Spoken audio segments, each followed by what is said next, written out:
ஞானானந்தமயம் தேவம் நிர்மலஸ்படிகாகிருதியும் ஆதாரம் சர்வ வித்யானாம் ஹயக்ரீவம் உபாஸ்மகே. நேயர்கள் அனைவருக்கும் அஸ்ட்ரோகே செய்யுங்க பணிவான நமஸ்காரங்கள். வார பலன் 23/12/2024 29/12/2024 வரை உண்டான வாரத்திற்கு மேஷம் முதல் மீனம் வரை என்னென்ன பலன்கள்னு பார்ப்போம். முதல்ல இந்த வாரத்துக்கு உண்டான கோல்சாரம் என்ன, இந்த வாரத்தில் வரக்கூடிய விசேஷ நாட்கள் என்ன, அதற்கு பிறகு இந்த வாரத்தில் எந்தெந்த ராசிக்காரர்களுக்கு சந்திராஷ்டமம், இதை வருஷப்படுத்தி நம்ம பார்க்கலாம். இந்த வாரத்தினுடைய கோல்சாரம் அப்படின்னு பார்த்தோம்னா, ரிஷபத்தில் குரு வக்கரகதியில், கடகத்தில் செவ்வாய் வக்கரகதியில், கன்னியில் கேதுவும், விருச்சிகத்தில் புதன், தனுசுவில் சூரியன், மகரத்தில் சுக்கிரன், கும்பத்தில் சனி, மீனத்தில் ராகு. இந்த வாரத்தில் பார்த்தோம்னா அதிவேகமாக செல்லக்கூடிய கிரகமான சந்திரன் உத்திர நட்சத்திரம் கன்னியா ராசியிலிருந்து, அதாவது 2வது பாதத்திலிருந்து மூல நட்சத்திரம் முதல் பாதம், அதாவது தனுசு ராசி வரலும் போகிறார். இந்த வாரத்தில் பார்த்தடையானால் 4 ராசிகள், அதாவது கன்னி, துலாம், விருச்சிகம், தனுசு 4 ராசிகள் போகிறார்.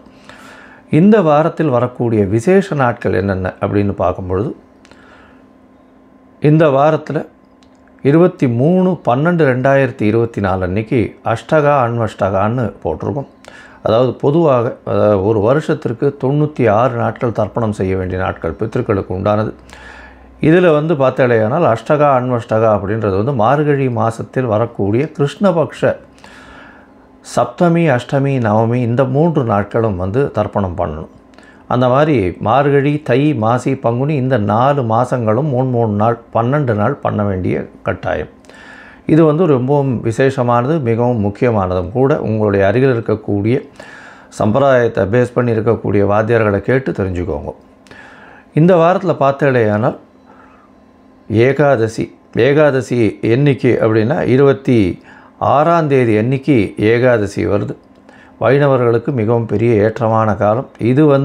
ஏகாதசி தேய்பிரையில் வருது. அதுக்கப்புறம் வளர்பிரையில் வரக்கூடிய ஏகாதசியில் பார்த்தேடையானால் அது வைகுண்ட ஏகாதசி. இது தேய்பிரையில் வரக்கூடிய ஏகாதசி.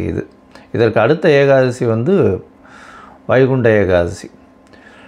அந்த ஏகாதசி அன்றைக்கே சுவாதி நட்சத்திரம். சுவாதி நட்சத்திரம்னு சொல்லக்கூடியது ராகுவினுடைய நட்சத்திரம், அதுவும் நரசிம்ம பெருமானுடைய நட்சத்திரம். அதாவது ராகுவினுடைய நட்சத்திரம் அப்படின்னு சொன்னாலே திருவாதிரை, சுவாதி, சதயம் இந்த 3 நட்சத்திரம் ரொம்பவும் விசேஷமானது. திருவாதிரை சிவனுக்கு ரொம்பவும் விசேஷம். ஆதிரை அதாவது திரு என்ற அடைமொழி கொண்டது 2 நட்சத்திரம், ஒன்று திருவோணம், இன்னொன்று திரு ஆதிரை. இந்த 2 நட்சத்திரமுமே மிகவும் விசேஷம். இதில் பார்த்தீங்கன்னா ஆதிரை நட்சத்திரத்தை பொறுத்தவரையிலும் சிவபெருமானுக்கும், ஸ்ரவண நட்சத்திரம் ஓண நட்சத்திரத்தை பொறுத்தவரையிலும் பெருமாளுக்கும் மிகவும் பிரசித்தியாக சொல்லக்கூடியது. இதில் திருவாதிரை நட்சத்திரம் ராகுவனுடைய நட்சத்திரம். அதே மாதிரி சுவாதி நட்சத்திரம் நரசிம்ம பெருமாள் நட்சத்திரம், லக்ஷ்மி நரசிம்மனுடைய நட்சத்திரம். அதே மாதிரி சதய நட்சத்திரம் அப்படின்னு பார்த்தாலேயானால் இந்திரனுக்கு உண்டான நட்சத்திரம். அதனால் ராகுவினுடைய நட்சத்திரங்கள் எல்லா நட்சத்திரங்களும் ஐஸ்வர்யத்தை கொடுக்கக்கூடிய நட்சத்திரங்கள். இந்த காலகட்டத்தில் அதாவது லக்ஷ்மி நரசிம்மரை வணங்குறது, அதாவது சுவாதி நட்சத்திரம் ஏகாதசி எல்லாம் வர்றதுனால லக்ஷ்மி நரசிம்மரை வணங்குறது ரொம்பவும் விசேஷமானது. இந்த 26/12/2024 அன்றைக்கி வரக்கூடிய ஏகாதசி அன்னைக்கு. அதுக்கு அடுத்த நாள் மகாபெரிவரனுடைய ஜெயந்தி வருது. 27ஆம் தேதி 27/12 அன்னைக்கு அவளுடைய பெரிவாளுடைய ஆராதனை வருது. 28/12/2024 அன்றைக்கி சனி பிரதோஷம். சனி பிரதோஷம் ரொம்பவும் விசேஷம். உங்களுடைய கடன் தீர்க்கும், அதுவும் தேய்பிரையில் வேறு வருது, கடன் தீர்க்கக்கூடிய நாளாக வச்சுக்கணும். இந்த சனி பிரதோஷத்தில் விரதம் இருந்து இல்லையானால் கண்டிப்பாக பிரதோஷ கால பூஜையும் பார்த்துட்டு, அதாவது சாயந்தரம் 5:45 6:15 மணி வரலும் உண்டான நேரத்தில் பிரதோஷ கால பூஜையையும் பார்த்துட்டு, அதற்கு உண்டான தீபாராதனையும் பார்த்துட்டு, சிவபெருமான் வலம் வர்றதையும் பார்த்துட்டு, அதுக்கப்புறம் போய் அந்த பிரசாதத்தை சாப்பிட்டுட்டு அதுக்கப்புறம் உபவாசத்தை முடிக்கிறது பெரிய விசேஷம். இதன் மூலியமாக நீங்கள் நினைத்த காரியங்கள் அனைத்தும் நடக்கும்.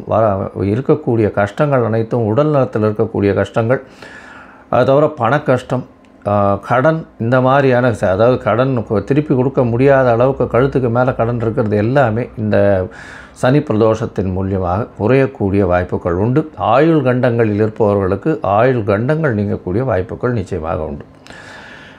சரி, இந்த வாரத்தில் எந்தெந்த ராசிக்காரர்களுக்கு சந்திராஷ்டமம் அப்படின்னு பார்த்தோம்னா கும்பம், மீனம், மேஷம், ரிஷபம் இந்த 4 ராசிக்காரர்களுக்கும் சந்திராஷ்டமம் இருக்குது. சந்திராஷ்டமம்னா உங்களுடைய பிறந்த ராசியில் இருந்து 8வது ராசியில், அதாவது 8வது ராசியில் சந்திர பகவான் இருக்கக்கூடிய காலகட்டத்தை சந்திராஷ்டமம்னு சொல்கிறோம்.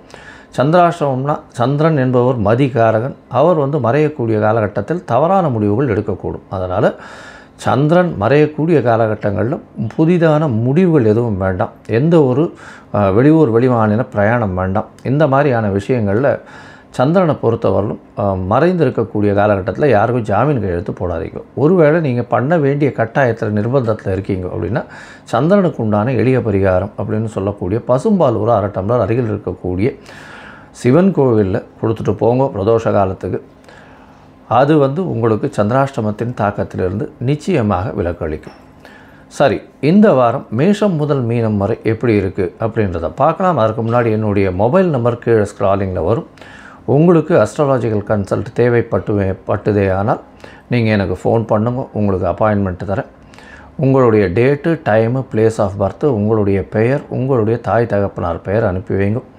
சந்தி இருக்கான்றதை பார்த்து முதல்ல உங்களுடைய ஜாதகத்தை போடுறேன். உங்களுடைய நீங்கள் இந்த பர்டிகுலர்ஸ் கொடுத்த உடனே நான் என்னுடைய கட்டணம் என்னன்றதை சொல்கிறேன். அதற்கப்புறம் உங்களுடைய கட்டணத்தை நீங்கள் கட்டினதுக்கப்புறம் எனக்கு அந்த ஸ்க்ரீன்ஷாட் ஷேர் பண்ணதுக்கப்புறம் உங்களுடைய ஜாதகத்தை போடுறேன். சந்தி இருக்கா அப்படின்றத பார்த்துட்டு அந்த சந்தியின் மூலியமாக பிரச்சனைகள், அதாவது உங்களுக்கு என்ன பிரச்சனை வரும் அப்படின்னா நீங்கள் எந்த ராசி எந்த நட்சத்திர பாதம்னே தெரியாமல் இவ்வளோ நாள் இருப்பீங்க. எனக்கு தெரிஞ்ச நிறைய பேர் பார்த்தாலும்னா கிருத்திகை 1ஆம் பாதம் நினச்சின்னு மேஷராசியில் சொல்லிட்டு இருப்பா. ஆனால் கிருத்திகை 2ஆம் பாதத்தில் இருப்பா ரிஷபராசியில். இந்த மாதிரி உத்திரம் அதே மாதிரி இந்த உடைந்த நட்சத்திரங்கள் எல்லாமே பாதங்கள் ஒரு ராசியிலிருந்து அடுத்த ராசிக்கு போகும். அதை தவிர பார்த்தீங்கன்னா ஒரே ராசியிலேயே இருக்கக்கூடியது இருந்தாலுமே நட்சத்திர பாதங்கள் வேறுபட்டு உங்களுடைய லக்னாதிபதியும் வேறுபடக்கூடும். அதனால் பார்த்தீங்கன்னா உங்களுக்கு இப்போ நடக்கக்கூடிய திசை நல்லபடியாக தானே இருக்கணும்னு நினைப்பீங்க. ஆனால் அந்த நல்லபடியான திசையாக இருக்காது. இதற்கு முக்கியமான காரணம் அந்த சந்தி. அந்த சந்தி நட்சத்திர சந்தி, நட்சத்திர பாத சந்தி, லக்ன சந்தி இதெல்லாம் பார்த்து உங்களுடைய ஜாதகத்தை போட்டு அதுக்கப்புறம் ஒரு 3-4 நாளில் அப்பாயின்மெண்ட் கொடுக்குறேன். நம்ம ஆன்லைனில் டிஸ்கஸ் பண்ணலாம். இப்போ மேஷம் முதல் மீனம் வரை 23/12/2024 29/12/2024 வரை உண்டான வாரத்திற்கு என்னென்ன பலன் அப்படின்னு ஒன்றா பார்க்கலாம். மேஷம், அஸ்வினி, பரணி, கிருத்திகை இந்த 3 நட்சத்திரம் 9 பாதங்களை கொண்ட ராசி. ராசியின் அதிபதினு சொல்லக்கூடியவர் செவ்வாய் ராசிக்கு 4ஆம் இடத்துல வக்கரகதியில் நீச்சம் பெற்றிருக்கார். நீச்சம் பெற்று வக்கரம் பெறதுனால உச்சம் பெற்றதற்கு சமம் அப்படின்றத ஜோதிட சாஸ்திரம் சொல்கிறது. இந்த காலகட்டத்தில் பார்த்தாலேயானால் உங்களுடைய மன உறுதி மிகவும் நல்லபடியாகவே இருக்கும். எல்லா விஷயத்திலையும் வெற்றி பெறக்கூடிய வாய்ப்பு உண்டு. பண வரவிற்கு பஞ்சம் இருக்காது. ஏன்னா குரு உங்களுடைய ராசிக்கு 2ஆம் இடத்துலையே வக்கரகதியில் இருக்கார். இருந்தாலும் ராசிக்கு 4ஆம் இடத்துல செவ்வாய் இருக்கிறதுனால புதிய வீடு மனை வாங்கக்கூடிய பாக்கியம் நிச்சயமாக உண்டு. தாயின் உடல்நிலையில் நல்ல ஒரு ஏற்றம் இருக்கக்கூடிய காலகட்டமாக அமையும். உங்களுடைய ராசிக்கு பார்த்தோம்னா 4ஆம் இடத்துல இருக்கக்கூடிய செவ்வாய் படிப்பில் நல்ல கான்சன்ட்ரேஷன் ஃபோக்கஸை கொடுக்கக்கூடிய வாய்ப்புகள் நிச்சயமாக இந்த வாரம் அமைய போகிறது. உங்களுடைய ராசிக்கு பார்த்தோம்னா 2ஆம் இடத்துல இருக்கக்கூடிய குரு பகவான் குடும்பத்தில் நல்ல ஒரு சந்தோஷத்தை ஏற்படுத்தக்கூடிய காலகட்டமாக அமையும். குடும்பத்தில் பார்த்தோம்னா கணவன் மனைவிக்குள்ள நல்ல ஒரு அந்யோன்யம் இருக்கக்கூடிய காலகட்டம். ஏன்னா உங்களுடைய ராசிக்கு சப்தமாதிபதினு சொல்லக்கூடியவர் சுக்கிரன்.